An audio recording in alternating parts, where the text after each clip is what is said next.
Ladies and gentlemen, the 45th and 47th President of the United States, Donald. Thank you very much. What a place. I've been here before. We spoke with you before. Who knew it was going to turn out this well, though, really? I told you we're going to do a lot of things. Nobody thought it was going to turn out like this. This has been crazy. But it's a true honor to be back at the Detroit Economic Club with the businessmen and women who are really the economic engine of America. That's what you are. You've become more of that since I've been in, a lot more. Factories and plants were going to close, and now they're going 24 hours. I just left Bill Ford. He's running his plant, 150 plant, 24 hours a day, round the clock. It wasn't running that way two years ago, I can tell you.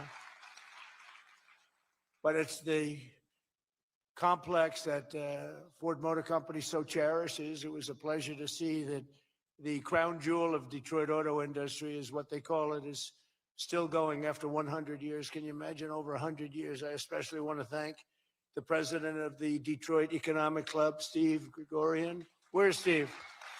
Steve? Where's Steve? Hi, Steve. Nice looking man. Nice looking guy. And board chair, Sandy Pierce. Thank you very much, Sandy. Thank you very much. And we have some very special people here. We have a man who's doing a fantastic job. I get angry at him every once in a while, but very, very seldom, because he's got what it takes. Treasury Secretary Scott Bessent. Scott? Hi, Scott. Hi, Scott. What a good guy. He's got a good pulse, doesn't he? Good pulse of what's going on. Thank you, Scott. He's been great. Michigan House Speaker Matt Hall. Matt. Hi, Matt. We did good in Michigan, Matt. We won the whole thing in Michigan, didn't we, huh? 3 times we won. You know that, right? They didn't give us credit the second time, but we won the second time. But we made the last one, Matt, too big to rig, right? That's what you got. That's the only way you win races in many cases. I got to tell you, it's too bad. I think they should get voter ID. Wouldn't it be nice? The Democrats are totally against voter ID. Who's against voter ID? How can you even campaign? We are against voter ID. How do you not get voter ID? You know what it means, Matt, right? When you're against voter ID, you want to cheat. That's all. There's only one reason you want to cheat, and they do cheat. It's terrible. Michigan Senate Republican leader Eric Nesbitt. Thank you, Eric. Thank you. Look good, Eric. State Senator Jim Runstad. Jim, thank you. Thank you. Thank you, Jim. Former Congressman Mike Rogers, who's running for the Senate, and he'll be a great senator. And he's going to be a great senator. He was a great congressman, and then he left. He went on to very big things. He did well, no matter where he was. And I think they took that away from you last time. I'll be honest with you, Mike. I really do. Don't like to get things going. I don't like to be controversial at all. But they rigged the election on you. Mine was too big to rig. You won. I'm telling you, you won. But you're going to do great this time. He's a great guy, actually. He should be an amazing senator. Thank you. Thank you for being here, gentlemen.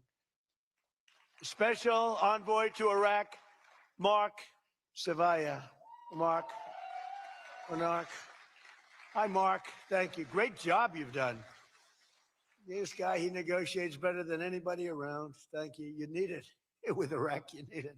You need to be a good negotiator, Mark.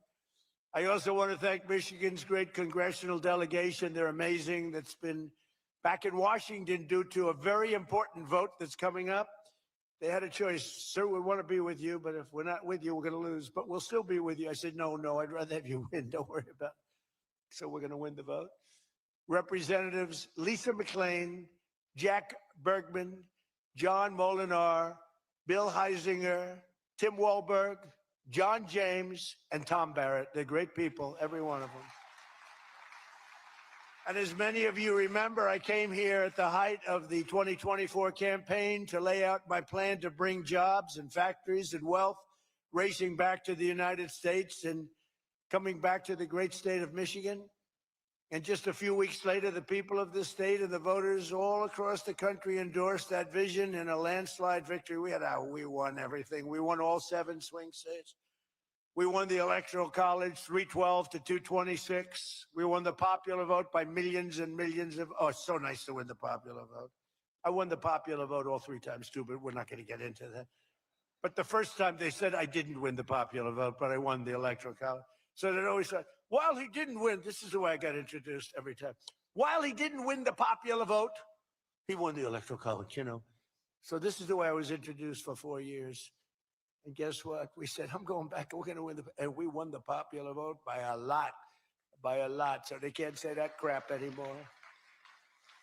And the thing that was most impressive, we won 86% of all counties in America, 2,700 to 525. Think of that, 2,700 to 525. And that's why when you look at the maps on Republican, Democrat, with red being Republican, as most of you know by now, I think.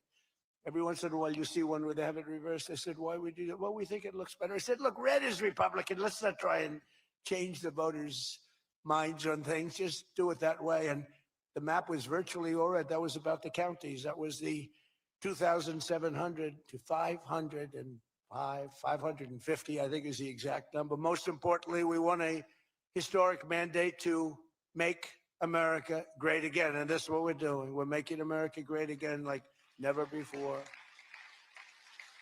And now, after less than 12 months in office, this is the easiest speech to make. I have great people, and all I'm doing is spewing off what the hell we've done. Even Venezuela wasn't too bad, was it, huh?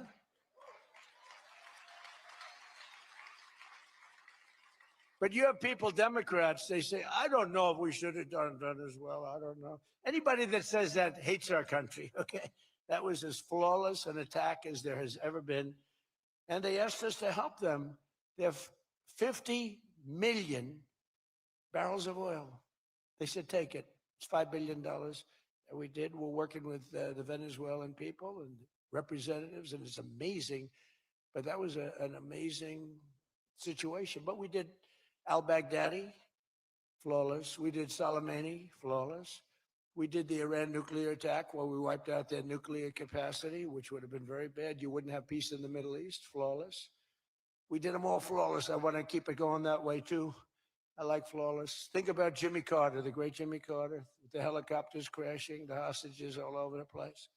Remember that one? Think about Sleepy Joe Biden with Afghanistan. What a disaster. The most embarrassing day in the history of our country, in my opinion. Real dope. Now, after less than 12 months in office, I'm back in Michigan to report to you on the strongest and fastest economic turnaround in our country's history. It's really been historic. There's never been, when we're not 12 months, we're through 11 months. We've got $18 trillion being invested in our country. The most of any country ever was 3. We're at 18. There's never been anything like this. You are so lucky I allow you into this room to even be with me. I'm kidding. I'm kidding. The fake news will say Donald Trump thinks he's hot stuff. Right now, I'm feeling pretty good, though, I will say. Oh, you're so lucky to be here. Under our administration, growth is exploding, productivity is soaring, investment is booming, incomes are rising, inflation is defeated, America is respected again like never before. And other than that, we're not doing that well. Now, think of all those things I just said. Every single inflation down, growth at an all-time high, stock market every day, 48 days in a row, 48 days during the course of 11 months, we hit a new high on the stock market, all of them. 1 year ago, we were a dead country. Now we are the hottest country anywhere in the world. That was said to me by many leaders. By almost every metric, we have quickly gone from the worst numbers on record to the best and strongest numbers, the most dynamic numbers, and an economy that is far ahead of even my optimistic. I had a very optimistic schedule, I thought. I didn't think it was, but people said it's very optimistic. Turns out to be very pessimistic by compared to what we've done. But we'll go down as the greatest in history, greatest first year in history nobody's ever had, just based on the numbers, based only on the numbers, not based on me, based only on the numbers. Because, you know, you get these guys like the governor of California likes to say how well he's doing. California's doing horrendously, but he says how well. We base it on numbers. There's never been numbers like this.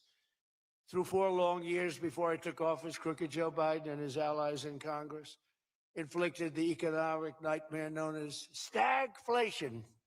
How many times have you heard the word? We hit it with Joe. We hit everything. What a disaster. Meaning low growth and high inflation. How does that work? Not good. So you have lousy growth and high inflation. In fact, it's the lowest growth ever and the worst inflation in the history of our country. That is really tantamount to not having a good 4 years, right? In other words, Sleepy Joe and the people that ran the auto pen were a complete and total disaster for our nation. They were a disaster for our nation. Had they won the election less than 1 year ago, we would have been, as I've often said, Venezuela on steroids. Now I'm Venezuela's biggest fan. We're working with them, but they came down from a very high number to a disaster, a disaster. And we would have been Venezuela on steroids, and we're bringing Venezuela back, and we're going to be great for Venezuela, great for our country. We're taking in, as I said, millions and millions of barrels of oil, and now they're coming in initially on a daily basis, 50 million, and values of over $5 billion. That's in one day. Just think of it, the biggest ships in the world can take 1 million barrels. The biggest ships in the world take 1 million. We have 50 million barrels. We need 50 of the biggest ships in the world just to get it out. We're bringing it in to be refined. It's an incredible feeling. It's great. Winning is a good thing.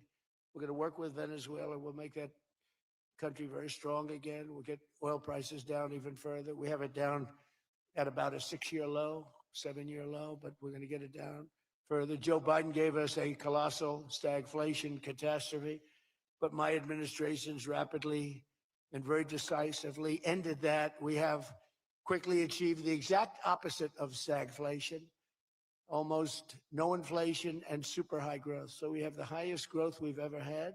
Think of that. The highest growth we've ever had, and we've only been there 11 months. Think of what we can do for the rest of it. But do we have wood around here? I want to knock on a little wood. They have one little, everything's plastic nowadays. It's very tough. Now we have the greatest growth, and we have, inflation way, way down. But we inherited terrible growth, and we inherited the worst inflation in the history of our country. The fake news would say 49 years. So when I say the history, they give me a lot of time, but I believe it's the history. But let's say 49 years. Would you say 49 years is okay, right? It's pretty bad. What do you think, Mr. Senator, Mr. Future Senator? I'd say 49. What sounds worse, 49 years or history? I think 49 years almost sounds worse. Maybe I'll just use it and I won't argue with these people. As of this morning, core inflation for the past 3 months has been just 1.6%. The numbers we just announced just before I came on stage. And GDP is smashing expectations with the fastest growth for this country in many years. The fourth quarter is projected at 5.4%, and that's despite the Democrat shutdown where we lost at least 1.5 points. The Democrat shutdown, we would have had close to 7. Think of that, close to 7. They were projecting to, the fakers were projecting to.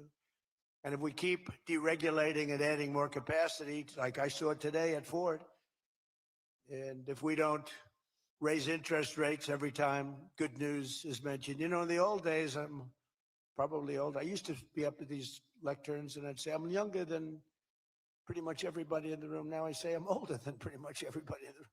I like it the other way better, actually. But you're too young. But in the old days, when you had good numbers, interest rates would go down. When you had good numbers, the market would go through the roof. That's the way we're going to make it again. That's the old-fashioned way. That's the right way. Today, if you announce great numbers, they raise interest rates to try and kill it. So you can never really have the kind of rally you should have. What happens and what we want, we're going to have a lot of great months, a lot of great quarters. I want the market to go up. You announce unbelievable numbers and the market goes down because they know you're going to do everything possible. In the Fed, we have a real stiff in the Fed, but that's for another day. But they raise rates. So everyone says, oh, they announced great numbers. It's great, great, great. And the market goes down because they immediately raise rates. No, when the market goes up, they should lower rates. You want to see 20% and 25%? You want to see what we can do? We've got to go back to an old standard. When there's good news, the market should go up, not go down. Does that make sense to everybody? And that's the way it used to be for most of the time. That's the way you make a country great. But our growth potential is unlimited and could be much higher if we went back to sanity. We're not doing it anymore. We're talking about the head of the Fed. And I want somebody that when the market is doing great, interest rates can go down because our country becomes stronger. See, you view it differently. Our country becomes stronger, and therefore interest rates should go down, not up. They kill every rally. If it's, no matter who, if it's beyond me as president, it's no matter who's president, you have a good quarter, and they want to kill it because you're so petrified of inflation. And growth and inflation don't necessarily go hand in hand. You can have growth and very low inflation. In fact, oftentimes growth is good for low inflation.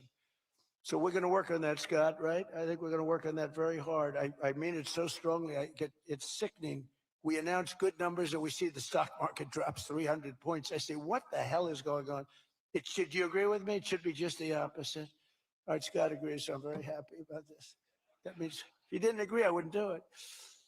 But we're already growing double, triple, and even quadruple the speed of almost every other major economy on earth. We're the #1 economy on earth, too. And the results are in, and the Trump economic boom is officially begun. It's really begun almost from the beginning. Almost begun if you look at it really from November 5th. You know, on another metric, just before the election, it was almost impossible to get people to join the military. We had the worst enlistment in the history of our country, the worst. You couldn't get people for the Army, the Navy, the Air Force, the Marines, Space Force, the Coast Guard. You couldn't get people. And since right after the election, but especially since after January 20th, when we took office, we have now the strongest enlistment we've ever had in the history of our country. We've never enlisted people so quickly, so easily. And we enlist by merit now. You know, we won a Supreme Court case that said you hire by merit. You go to college now by merit. Everything's by merit. Our country became great because of merit. And we have done some job. But think of it, a year and a half ago, we had the worst enlistment in history. And now we have the best enlistment. Things like that don't happen. You might go from the bad enlistment to okay, but you don't go from the worst in history to the best in history. But that's what we've done, every one of them. And that includes police and firefighters. It was very hard to get police. It was very hard to get firefighters, and now everybody wants those jobs. In 4 years of Biden, they secured less than $1 trillion of new investment in the United States. So 4 years, less than $1 trillion. In less than 1 year, I've secured commitments for over $18 trillion from all over the world, the most ever for any country.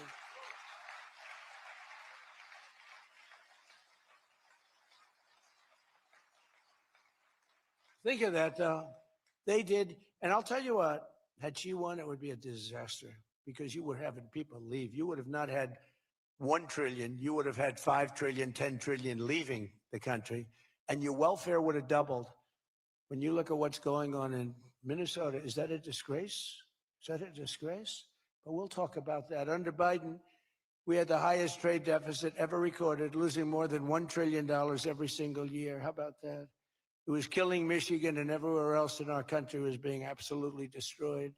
But in a matter of months, largely because of tariff income and the election result, we've slashed that gaping trade deficit by, in a short period of time, 62, it just came out, 62%. People are stunned. The fake news back there, look at those cameras rocking and rolling. No, the fake news back there is, they're very upset about it, actually, but they're stunned. They can't believe it. We cut our trade deficit in actually 10 months was when the number came out. We cut it by 62%. It's going to go better than that now. The stock market is now the highest in history since the election. We've set all of those records, and I think an all-time record that's so important to me because so many people have them is boosting 401ks and retirement accounts for millions and millions of Americans, people that are in the police departments, the fire departments, people that are construction workers. A policeman came up to me recently, a nice guy guarding me. He's a perfect guy to guard me. He was a massive guy, big, strong guy. He said, "Sir, you made me look so good in front of my wife. My wife thought I was a horrible investor because every time I invested, we lost money. And we have a 401k, and I'm up like 85%. She thinks I'm Warren Buffett. She thinks I'm brilliant. She's now calling me brilliant. It makes my life much easier. I love my wife much more now. She calls me brilliant every time. I said, don't worry, you're going to do even better for the next 3 years.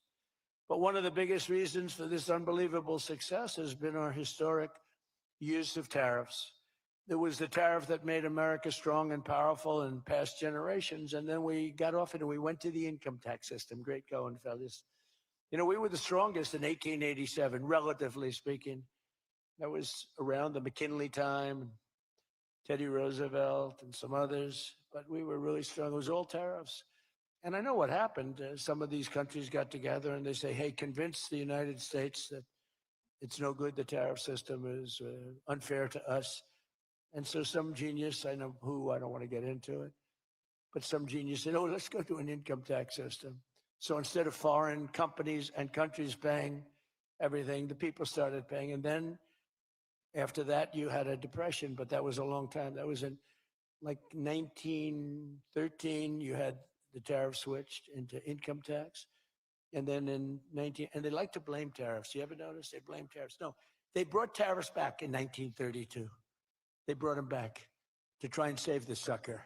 But it was in 1929, because a lot of people, you know, the anti-tariff people. Now, an anti-tariff person is a pro-Chinese person, like Coke. This guy's fought me in every election I've ever been in, and I've kicked his ass. He inherited a lot of money, and I don't know the gentleman. But he fights me, and then he goes out and says, I made more money with Trump than I ever made in my life. And then he supports these other people that were total losers, gives them a lot of money.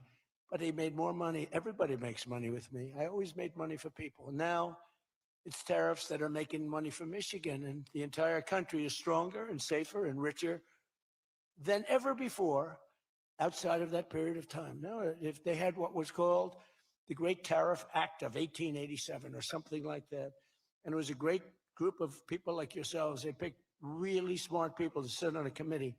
They had so much money, they didn't know what to do with it.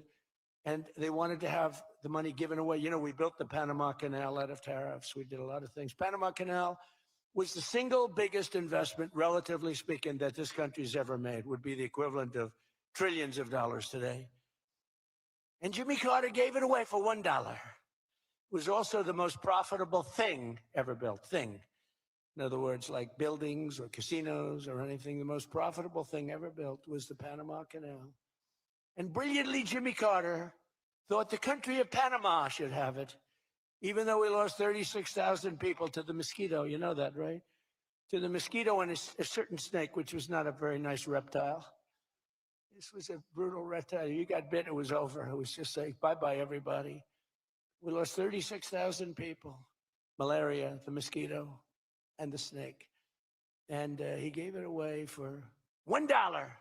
Well, at least we got $1. That's better than most of those guys do. We got $1 for that. Most expensive thing ever built, most profitable thing ever built, too. Makes so much money. Every prediction the critics made about our tariff policy has failed to materialize. The evidence shows overwhelmingly that the tariffs are not paid by American consumers, that they're paid by foreign nations and middlemen. And Scott went over that with us before, and they're paid by middlemen. They raise the thing. Countries get involved. They pay them because otherwise they won't have companies. They won't be viable. And we're the big beneficiary. Once again, the so-called experts were 100% wrong, and Trump was right. People of Michigan were 100% right. You elected the right guy. If you had the other person, everybody, we wouldn't even be having a meeting today, probably. There'd be no meeting. The economic club would be saying, like, man, we're doing bad. It's going to be awfully tough to get people to show up. This is going to be tough, the chairman. This is going to not be a good day for us. We don't want to have, let's cancel the meeting immediately. The Trump tariffs have delivered us trillions of dollars of new investment, unprecedented new partnerships on minerals, rare earths, defense, and artificial intelligence, and historic levels of foreign military sales. You know, you have the Supreme Court now going to rule on whether or not we can use tariffs. Can you believe this? A case brought about by people that are China-centric. foreign-centric, but China-centric. I wouldn't want it if I was China either. You know, China's one of our biggest taxpayers right now. China, would you ever believe you'd hear that? And they've been great. My relationship with President Xi has been great, but we have a group that's foreign-centric, China-centric, suing, and we'll figure something out if we don't win, but we should win. I mean, we should win. So great for national security. I ended 8 wars. Think of that, 8 wars. And without trade and tariffs, you wouldn't have been able to end any of them. But they brought hundreds of billions of dollars pouring into the United States Treasury, helped curb inflation, and helped cut the federal budget deficit by a staggering 27%. And that's only for a short period of time. The number's much bigger than that when you add in the full year. And I've told people I got into a lot of trouble because of the fake news back there. I told people, I said, tariff is my favorite word. I said, my favorite word of every word is tariff. I've loved it for 40 years. I came here many years ago. Remember, they said I didn't come here. Then they found out I did. I got an award in Detroit, in Michigan, many years ago, and still have it. They said it never happened. It did happen. Turned out I didn't notice any apology. But all I did was talk about you're losing your car industry. This was long before I ran for politics. They said you're losing. I said, why are you allowing these foreign nations to take your car? You know, you lost 57% of your car industry. The good news is you're getting it back. But I said, why aren't you using tariffs? I've been very consistent, I will tell you that, for years and years. Even as a private businessman, for years I used to, because I get, for whatever reason, a lot of publicity always. I don't know if that's good or bad, but it happens. And I talk about the importance. But I said, recently, I said, tariff is my favorite word in the whole dictionary. There's no word. And I took a lot of heat. They said, what about your wife, your children? What about religion and God? What about Jesus? So I said, all right, it's my 5th favorite word. And since then, I've been fine. They hit me hard, these people, the fake news. They were killing me over tariff. He likes tariff more than his wife, more than religion. He likes tariff more than anything. What a disgrace. So I now call it number 5, and I'm in good shape. That was a rough day. It's my favorite word, and I got killed. Every word, you know, when you go up here, you take a big chance, especially me, because I go off teleprompter about 80% of the time. But isn't it nice to have a president that can go off teleprompter? When you think? Remember the speeches Joe would make? First of all, they'd last a matter of seconds, you know. Thank you very much. You ever notice Joe would always cough before a speech? State of the Union, he gets,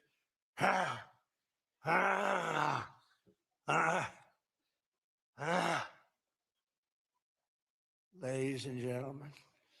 And then it would be like very short. Although the one time they had him spruced up pretty good, remember, he was high as a kite. He was floating, he was up there way up. That was a bad speech. But hey, he got through it, you know, he got through it. If you call it getting through, this country was so, can you imagine allowing 25 million people into our country, many of them criminals, many of them murderers? What he did to this country, what they did, because it was the people surrounding that beautiful, resolute desk. But just as I promised you that I've imposed a 25% tariff on all foreign automobiles, I'm standing up for the American auto worker like no president has ever stood up before. You know, those tariffs are keeping the foreign auto workers. Now, if they want to come in and build a plant and hire you and hire your friends and your neighbors, that's great. I love that. Let China come in, let Japan come in. They are. And they'll be building plants, but they're using our labor. U.S. auto factories are now seeing more than $70 billion of new investment. Think of that.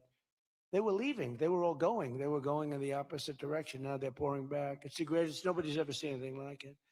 And much of that money is coming right here to the car-making capital of the world, Detroit. You lost, I mean, so many places. Since I took office, Ford has announced it will invest $5 billion across its Michigan and Kentucky plants, creating 4,000 new jobs. GM is moving production of the Chevy Blazer and Equinox from Mexico right back here to America, right? Is my favorite auto worker here by any chance? You know who I'm talking about. What happens? Where's Brian? Brian. Oh, I see. He made some cash. He's have to. Oh, he's been very disloyal to Detroit. We're gonna have to. He is such a great guy, right? Man, that guy fought for me when it wasn't the popular thing to do. He fought for me from day one. Well, you tell him I said hello to him, all right? That guy, he got it. 4 years ago, he got it right at the beginning. He understood it better than anybody, better than the great economists. They had no clue. And Stellantis is investing $13 billion to expand its U.S.-based manufacturing plant by more than 50%. Stellantis doing a good job. Never before has an administration achieved such sweeping and dramatic turnarounds as have taken place just in this very short period of time. I mean, you're talking about 11 months. 11 months and you have a different business. 11 months and you're booming. I just spoke to an AI guy, and that's booming too. You know, we're leading China in AI by a lot. I'm letting them build their own electric plants because people are saying, you know, the amount of electricity they need twice as much as electricity currently in the United States for every other business, home, factory. They need double. So I said, we can't do that.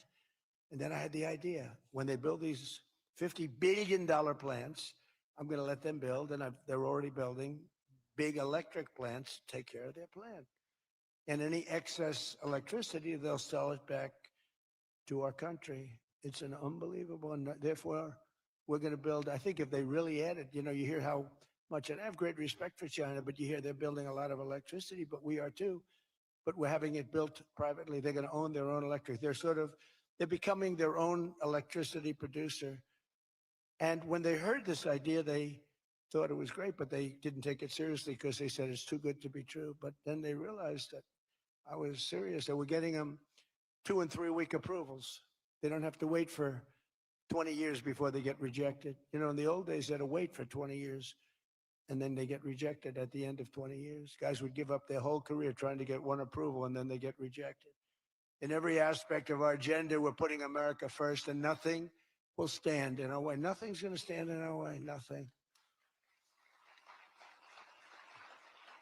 So one of our top priorities of this mission is promoting greater affordability. Now, that's a word used by the Democrats. They're the ones that caused the problem. The one thing, they stick together. They don't have some of the people that we have. I don't know. It's a genetic thing. It's something in the blood. We got some real losers. Mostly great. But I wouldn't use the name Romney because I'm in his sort of territory. But so I would never use that name. But all right, I'll use it. They don't have a Mitt Romney that votes against everything. They don't have a Rand Paul that votes against everything. I got him elected twice. He was a stone cold loser. I went to Kentucky where I won by a lot. I did a rally for him. Then I did another rally. He won. Then I went the second time. He won. Then he votes against all the time. It's just crazy. I don't get it. Then you have Lisa Murkowski and you have Susan Collins. Disasters. And you had a gentleman from Indiana that I don't believe it, Todd Young, he voted against. And you say, why are you voting against? They can't give you an answer. They're unable to give you an answer. It's like, why are they against the attack on Venezuela? They're against the attack after they found out it was the most successful attack, probably the most talented, most brilliant tactically attack that we've had maybe in 100 years. And they're against it. Why? It's one thing if the attack failed. I'd probably do that too. A change. I'd be in favor. Then if it failed, I'd say, I told them not to do it. That's what they did. But here we have one of the most successful attacks ever. And they find a way to be against it. It's pretty amazing. But it's a shame. And we have some others, but not many. We have a great party, but we have people, the Democrats, whether you like them or not, they stick together like glue. They have horrible policy. Thank God they have horrible policy because they're smart, they're evil, they're vicious, but they're bad policy. For instance, you could be a genius and try selling men playing in women's sport.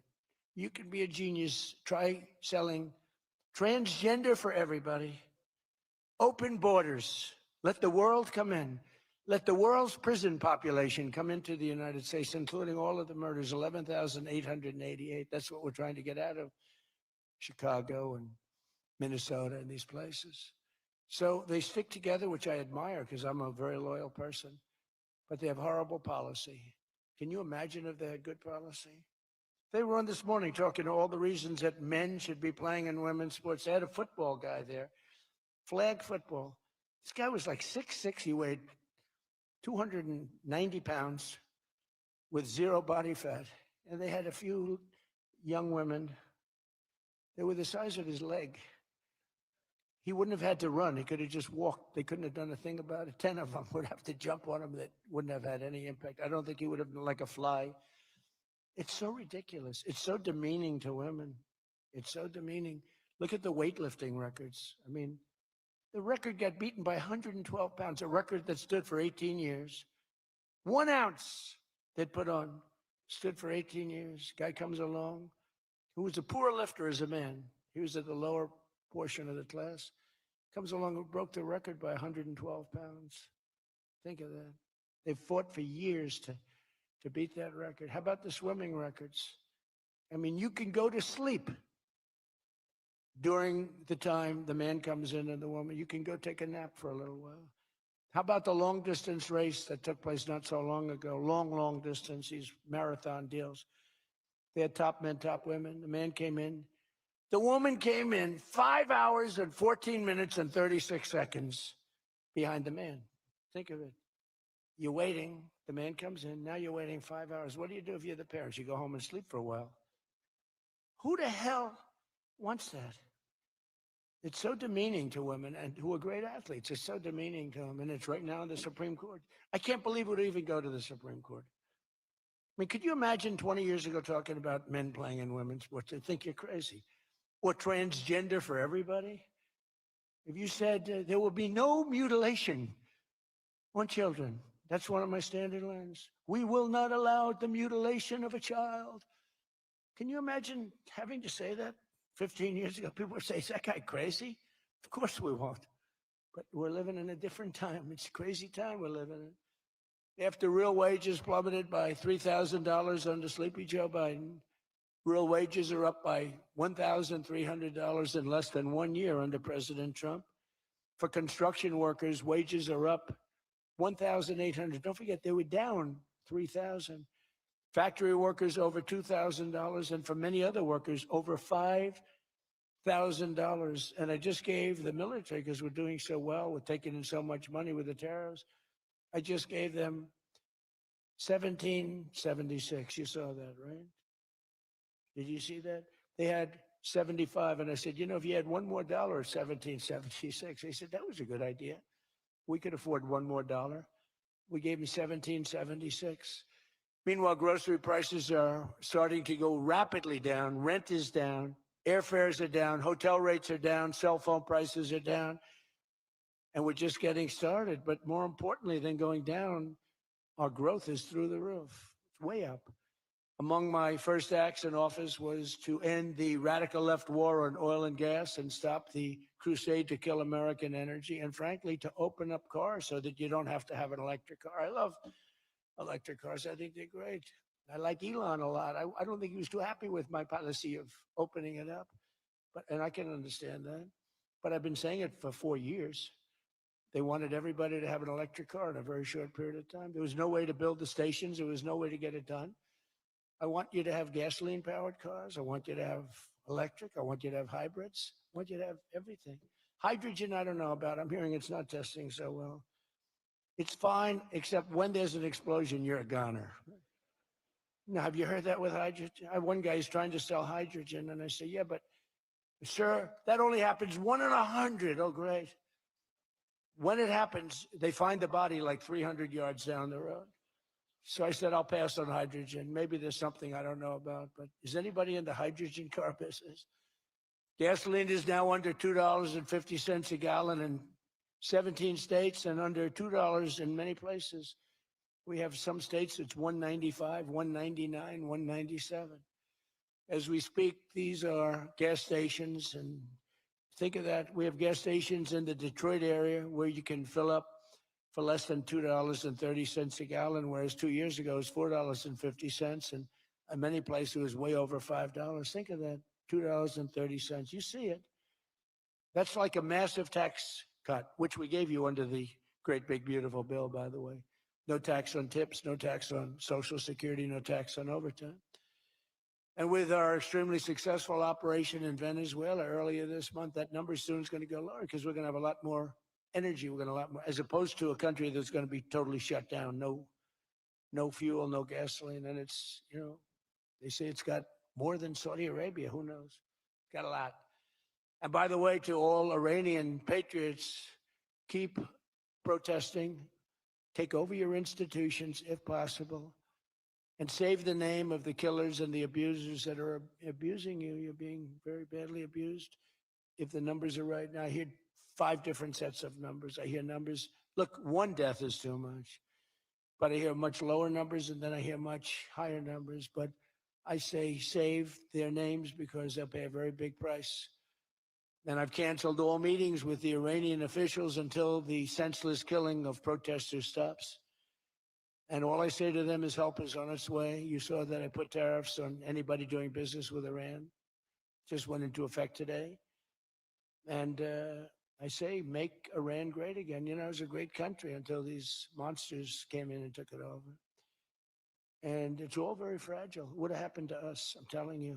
If I didn't win this election, what would have happened to us? In the coming weeks, I will be laying out even more plans to help bring back affordability. And again, remember, that's a fake word by Democrats.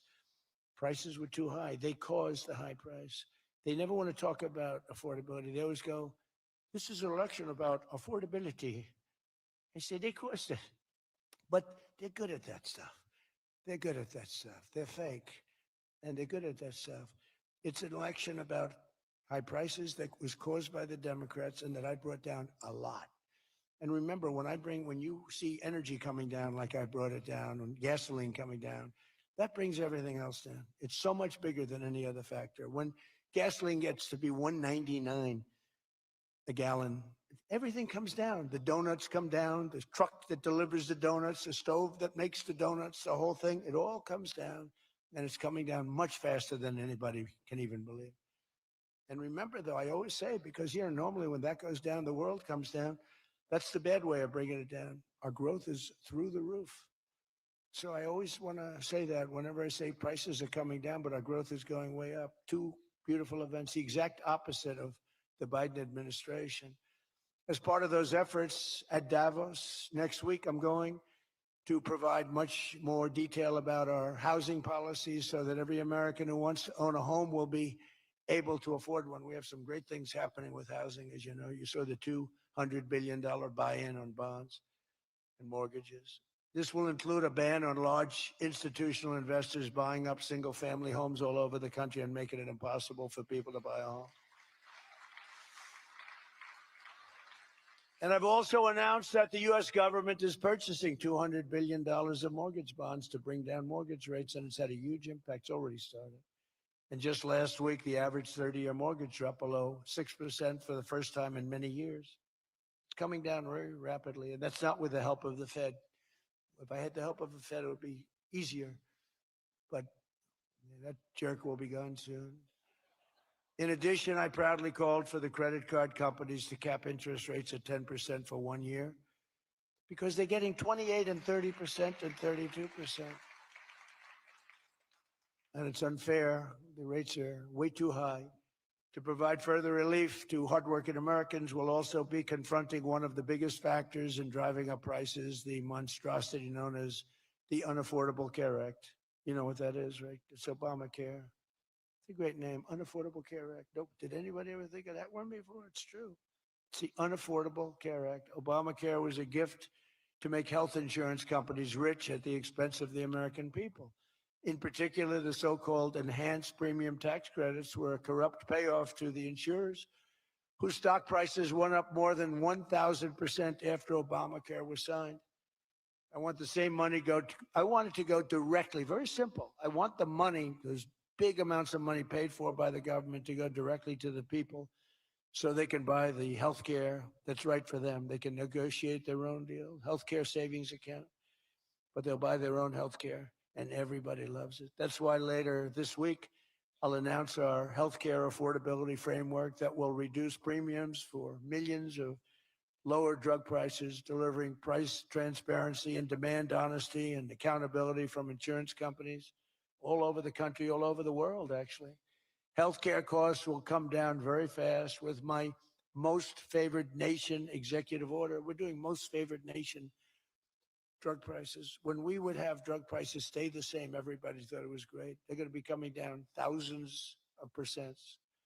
We're standing up to special interests and slashing prescription drug prices by 300, 400, 500, and even 600% and more. I mean, think of that. On that alone, we should win the midterms in a landslide. We're doing favored nations. The country that pays the lowest price in the world is the price that we're going to pay. And we got that because of tariffs, because I said to the countries, they wouldn't approve it. The drug companies were tough, but they were fine. But they said the countries will never do it because you have a pill that sells for $10, you have to sell it for 20 or 30. So you'd have to double or triple the price of their health care there for prescription drugs. Ours would come down from $130 to 20. Theirs would go from 10 to 20, the world being a bigger place. And it was unbelievable, but the countries wouldn't do it. So I called the countries. I said, if you don't do it, then I'm going to put a tariff on you. And the tariff's going to be 20 times more than the cost that you're having to pay for fair health care. And every one of them said, sir, we agree with you 100%. We would be honored to do it. It was really rather amazing. We could never do it. So think of that. You have most favored drug prices. Your drug prices are going to go down like from $100 to $10. Nobody can believe it. And we can't get the fake news to write about it. It's the biggest thing to happen in medicine. It's the biggest thing to happen in healthcare. And I cannot get the New York Times, I cannot get anybody to write about it. When we got it done and we announced it, it was on a page way in the back of the New York Times. Same with others. They don't want to talk about it. You know why? Because it's so good. It's the biggest thing to happen.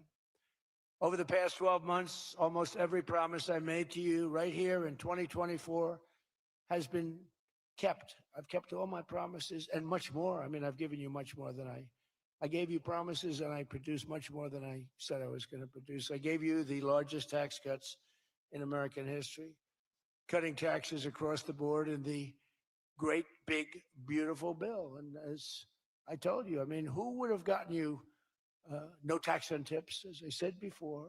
No tax, I say it over and over again, no tax on overtime, no tax on Social Security for our seniors. Any senior should be voting for us because the Democrats won't do this. It doesn't work for them.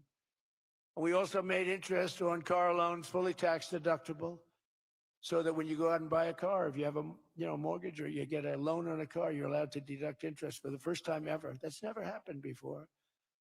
But only for cars that are stamped with the beautiful words made in the USA. In other words, we're only letting that take place if the car is made like in Detroit or in the USA. Our tax cuts also provided 100% bonus depreciation on all new equipment and capital investments, meaning that for any manufacturer looking to bring production back to America, you can write it all off, everything. Not in 38 years, not in 44 years, in 1 year. You write the whole thing off in 1 year. That's the biggest thing. I think that's the biggest thing. That's the big job producer. And I've cut an unprecedented number of burdensome regulations. We're number one in the history of our country in cutting regulations. I promised to cut 10 old regulations for every one new regulation. So if we put on a regulation, the only way I'll allow it to happen is if the secretary, like Scott Bessent, cuts 10 old regulations. But instead, last year we actually cut 129 regulations for every one that we put in. Think of that. So nobody's ever cut regulations like I have. I terminated the insane electric vehicle mandate and ended the war on internal combustion engines. Once and for all, those engines were gone. And some people like them. And if they like them, great. And if they like electric, if they like any form of propulsion, any way you want to propel your car is okay, except for a couple of them, as I discussed. I permanently stopped Joe Biden's ridiculous CAFE standards. You know what the CAFE standards are? They're standards that make it impossible for you to build a car affordably. They make it impossible for a car to really work right. The cafe standards sound so nice. The cafe standards, it's environmental standards that are impossible to meet. And we're canceling the EPA's absurd tailpipe emission standard, one of the worst ever. And I revoked the California emissions waiver to stop San Francisco communists from regulating automobiles all over our nation, all over our world. Boy, have I have done so much for the car industry. It's crazy. Nobody thought it was possible to do this. And that's why your industry, and not everybody's in the car industry. How many people are in the car industry in this room, in one way or another? That's a lot, relatively. It's not bad. Another urgent priority for bringing down the cost of living is to stop the colossal fraud that is bleeding American taxpayers absolutely dry. The fraud being committed by the Somali population in Minnesota. Have you heard of them? They're lovely people. Is monumental. And California, Illinois, New York, and others are just as bad. Our country has been losing over $500 billion to fraud every single year, but those days are over. We have the best group you've ever seen assembled going after fraud. In Minnesota, we're cracking down on the Somali scams, ending the brazen and shameless theft of taxpayer dollars. Well, it's going on in Maine, too, with Somalis. You know, and they don't take our ships anymore. You know why? We hit them with the same missile that we used to hit the drug dealers coming in with the boats. You know, we have drugs coming in by sea down 97%. You've seen that? 97%. And we're trying we're really trying hard to find out who the hell is the other 3%. But we have them down 97%. And we're going to start hitting them by land, too. The hard part is done. By sea, nobody's coming. It hasn't been great for the fishing industry, however. Those that have a fishing boat, they're having a hard time getting customers. But you can't have everything. Nobody wants to go on boats. Nobody wants to go like 25 miles an hour. When you see a boat with 5 engines on the back of it going 65 miles an hour, and it's loaded up with hundreds of bags that you see cellophane with white, typically it's not fishing. How about the couple of submarines we took down? We took out 2 submarines, and the Democrats say they were fishing. No, they were submarines. They build a very fast, it's a drug-carrying submarine. They have a lot of money. And we took them out, and the Democrats claimed that they were fishing. We shouldn't ruin people's beautiful fishing journey. It's unbelievable what we have to go through. It's really a shame, actually. We frozen all children's payments to those states that we're talking about, and we will now require proof of attendance in order to receive federal funding for child care or any of that. How about all these child care places in Minnesota where there is no children? They go there, they get paid millions and millions of dollars. The biggest operation in all of Minnesota had no children. And we pay millions of dollars. They're scammers. They're scammers. They always will be. And we're getting them out, and we're not going to pay them. We're not going to pay Minnesota. Right, Scott? We're not paying Minnesota any more money for any of that crap. It's a big scam. It's a giant scam run by an incompetent, crooked governor. He's an incompetent, crooked guy. And also, we're freezing any and all welfare payments going to illegal immigrants that will start effective immediately. So when illegals come into California, Gavin Newsom, they come into California, and they send us bills for people coming in. We're not paying it. So we're working on that very strongly. Just don't pay it. As Nancy Reagan would say, just say no. Remember Nancy Reagan? Just say no to drugs. It's a little more difficult than that, I guess, right? Just say no. Additionally, from this moment forward, if you're on public assistance, like almost all Somalis are, did you see where 94% of them are on public assistance? You can't wire money out of the country back to your bank account from where you came. But more importantly, we probably aren't even going to give them the money anymore, the money going to them, because of the tremendous abuse and probably illegality being perpetrated on our country. We're not going to give them the money. We're not giving them the money. It's massive numbers of people are scamming our country.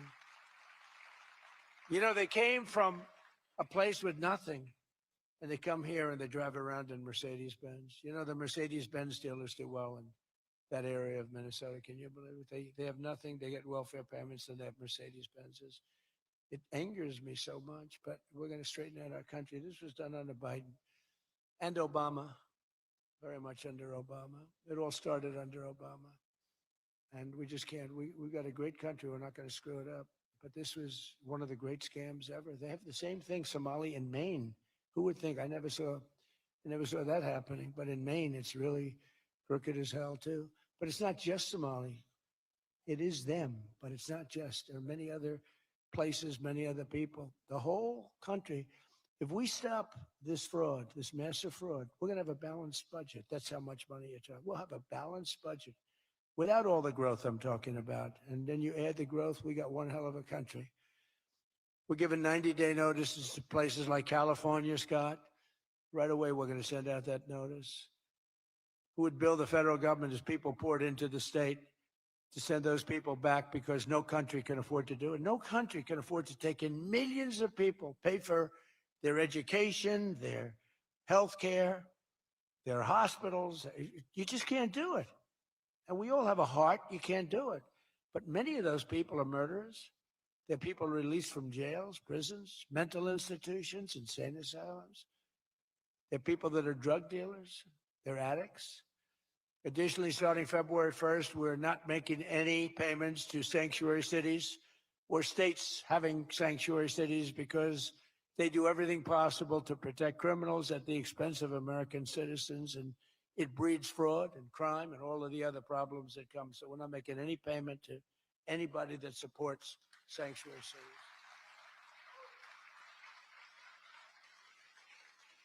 We have also suspended nearly 8,000 SBA loans, Small Business Association loans, to suspected scammers in Minnesota, of which there are many. It's a great state. It was a great state. Now it's getting destroyed by that stupid governor. What a stupid guy he is. But he's a crook. I mean, he's an incompetent guy, but he's a crook. He allowed this to go. You can't have corruption on a scale that nobody's ever seen before, and you're sitting as a governor and you don't know what's going on. It's impossible, even though he's a stupid guy. We're investigating large-scale visa fraud, and the Department of Justice has already charged nearly 100 people in criminal conspiracies in Minnesota. They're all over the place. Last week, we announced that I'm creating a brand new division at the Department of Justice, a legal strike force led by a really tough, smart new Attorney General for fraud. He's a fantastic young guy. He's so impassioned to do this properly. We intend to imprison any fraudster, politician, or public official involved in these sick plots to loot and pillage our country. Think of that Ilan Omar. She lives in Somalia. They don't have a government. They don't have a military. They don't have police. They don't have anything. All they have is murder and robbing ships, bringing in ships, pirates. That's stopped. Same missile, ping. That's the end of them. It's amazing how that can stop corruption. Those missiles, they never miss, you know. The same one, exactly the same one. But think of it. She comes from a country with nothing, and she comes here and she tells us about our Constitution. I have a constitutional right to rip off the country. I guess she's a total scam artist. Anybody knows it. How do you let her get away with it? AOC +3. She was one of the three. They're all scammers. They're so bad for our country. They're so bad for our country. Our ICE operation in Minnesota, for example, is finding hundreds of killers, violent predators, and child rapists, some of the worst criminal offenders anywhere in the world, murderers all over the place. All we want to do is get them out. Did you see the pictures that we put up? Hundreds of them. Murderers, wanted for murder, wanted for the worst drug selling. One of them is one of the biggest drug dealers in the world. And vicious, sells bad drugs too. Bad drugs, like if you take a tiny little morsel, your child is dead. And we're getting them. But it's hard to get them because they make it so impossible for you. And you wonder why. Why would they do that? You know, do they want to live with murderers? Do they want to live with these people that are emptied out from prisons? They have a lot of people. One of the reasons I was so angry with Venezuela, they emptied their prisons almost entirely into the United States of America. Tren de Aragua was the gang. One of the worst, probably the most violent gang there is anywhere in the world, they say. We're getting them out. We've got a lot of them out already, but we're getting them out. We're also going to revoke the citizenship of any naturalized immigrant from Somalia or anywhere else who is convicted of defrauding our citizens. We're going to get them the hell out of here fast. And if you come to America to rob Americans, we're throwing you in jail and we're sending you back to the place from where you came. We're throwing you right in jail. And they know it too. And one of the reasons they're doing these fake riots, I mean, they're just terrible. I mean, you see, it's so fake. Shame, shame, shame. You see the woman, that's all practice. They go practice. They go to areas, they take hotel rooms and they all practice together. It's a whole scam. We're finding out who's funding all this stuff too. We pretty much know. But in conclusion, as we liberate our country from this cultural scourge and the plague of corruption and fraud, we'll rediscover the natural energy and native spirit that truly makes America great again, like we're doing with Detroit and Michigan. If we get rid of fraud and do our job properly on the trillions that are being extorted out of our country from corrupt and incompetent governors like Gavin Newsom, J.B. Pritzker, and Tim Walz, we will very soon have a balanced budget, and that's the kind of money that we're talking about. We're talking about massive amounts of money. Our country wasn't built by people who tried to lie and cheat and scam their way to success. It was built by legends like Henry Ford, Henry Dow, Thomas Edison, the Kellogg brothers, Alfred P. Sloan, the founder of General Motors, men who lifted up American workers and strengthened our nation beyond even belief. And we're doing the same exact thing right now. I think we're doing it even better. This is the fierce spirit of patriotic free enterprise that we're now unleashing once again. We are unleashing it like maybe never before. Together we have turned the page forever on the failed left-wing model that makes our America poor, desolate, and makes people feel sorry for us. That's what we had. We had a country where our leader was laughed at and our country was scorned. We had a country that was laughed at. They laughed at us. 2 years ago, they laughed at us. They thought we were fools. They thought we were stupid people. Now we're seeing that they're not the smart ones. We are. But we have a great America, and we're going to enrich it. And foreign nations, foreign migrants, criminal fraudsters, and corrupt politicians are not going to play a role anymore. They're going to be in jail. Under the Trump administration, we're reclaiming America's dignity, rebuilding America's wealth, and we're putting the productive, hardworking American citizen at the center of every single thing that we do. They were the ones that built America, and they will build it up again, and that's what they're doing at levels nobody thought was possible. So today, after less than 1 year, our border is secure. Remember, they talked about the border, how bad? In 3 weeks, I didn't go to Congress. I said, secure our border. And they did. Remember Biden, he said, I have to get approval from Congress. Had nothing to do with Congress, had to do with respect. Our spirit is restored. Inflation is stopped. Wages are up. Prices are down. Our economy is booming like I think you'll see soon, like never before. Our military is strong and unprecedented. I rebuilt our military in my first term. Our workers are thriving and our auto industry is returning to the country where we all began and where it all began, and frankly, a country that we love.